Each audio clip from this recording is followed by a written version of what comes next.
La technologie, moi c'est grâce à la technologie que j'ai pu mieux comprendre ce qui se passait dans le corps d'un être humain, d'un animal, quand on fait du sport. Mais il ne faut pas faire les choses à l'envers, c'est-à-dire que je cherchais j'avais des hypothèses, je cherchais, étant sportive à l'origine, ayant vécu le surentraînement, parce que j'avais un haut niveau et on nous faisait faire beaucoup de kilomètres, beaucoup de kilomètres de ski de fond, beaucoup de kilomètres de course à pied. J'étais en équipe dans les deux, équipe junior. Je me suis un peu révoltée à ton âge et je me suis dit je vais chercher l'entraînement qui permet d'en faire le moins possible et de progresser et de trouver des sensations. Donc j'avais cette quête et j'ai pas mis les nouvelles technologies en avant au centre de mes préoccupations. J'ai d'abord cherché à comprendre ce qui se passait dans le corps d'un être humain quand il fait du sport pour pouvoir jouer sur la bonne quantité et durée, donc la bonne quantité et durée d'entraînement, le bon programme d'entraînement qui permettent à la personne de progresser. Mais pour cela, il fallait objectiver sa progression et mesurer des quantités et des durées pour pouvoir jouer sur ces facteurs. Donc c'est ces facteurs dont on cherchait l'impact sur une progression, sur une performance. Donc j'ai cherché des moyens de mesurer. Avant on avait un chrono, on disait voilà, on mesurait juste une performance en fait. Une performance ça veut dire performer, ça veut dire accomplir. To perform en anglais, performer en vieux François, en vieux français c'est accomplir. Donc réaliser un temps sur une distance c'est une performance. Mais ça ne peut pas expliquer le pourquoi de cette performance. Comment on a réalisé 30 minutes sur 10 km. Donc pour ça il y a de l'oxygénation, il y a du débit sanguin, il y a de la fréquence cardiaque. Il y a une explication qui va faire que tu vas pouvoir produire une énergie mécanique qui va faire que tu vas pouvoir courir à 20 à l'heure pendant 30 minutes.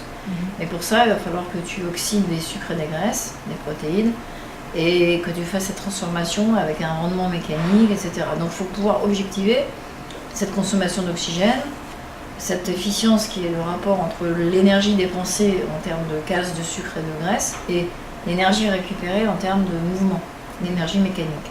Comme dans une voiture, tu mets de l'essence, il y a un moteur, une combustion, et tu récupères ça en termes de vitesse. Donc cette technologie, elle a changé en cela qu'elle m'a permis d'objectiver, de quantifier, de valider mes hypothèses d'entraînement en mesurant des grandeurs, de façon précise.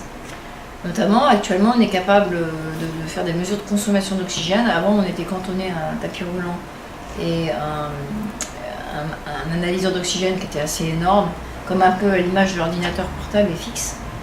Et on ne pouvait pas en fait refléter la réalité sportive, puisque sur un tapis roulant, on augmente la vitesse, on joue sur des protocoles de vitesse d'entraînement où c'est l'expérimentateur qui met une vitesse sur tapis, qui voit comment la personne répond. Or, dans la réalité, ce qu'on cherche nous à comprendre, c'est comment la personne va réaliser une performance sur le terrain, sachant que c'est elle qui va piloter son corps, et comment elle va varier sa vitesse pour arriver à faire 3 heures au marathon. On sait maintenant qu'il ne faut pas le faire à vitesse constante parce qu'on a un métabolisme hybride. À l'image d'une voiture électrique, on peut jouer sur la batterie électrique ou sur le moteur thermique, sur la consommation d'oxygène ou la déplétion de la phosphocréatine, tu as dû voir ça en biologie. Et les deux se complètent et quand on ralentit, la consommation d'oxygène recharge la batterie électrique, comme un moteur thermique et une batterie électrique. Donc on sait qu'il faut trouver des variations de vitesse, c'est ce qu'on va chercher sur les personnes qu'on entraîne. Mais pour ça, il faut mettre les gens dans une situation où la personne se self-pace, s'auto-gère en lui donnant des consignes d'intensité subjective.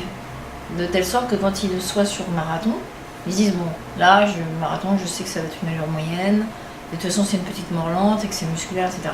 Donc on va trouver la signature de vitesse optimale, la variation de vitesse optimale, de telle sorte qu'in fine, il puisse réaliser une performance supérieure à ce qu'il aurait fait s'il était à la vitesse constante. Donc ces choses-là ne peuvent être réalisées que sur le terrain. Donc on a des analyseurs portables, on aura l'occasion de refaire des tests.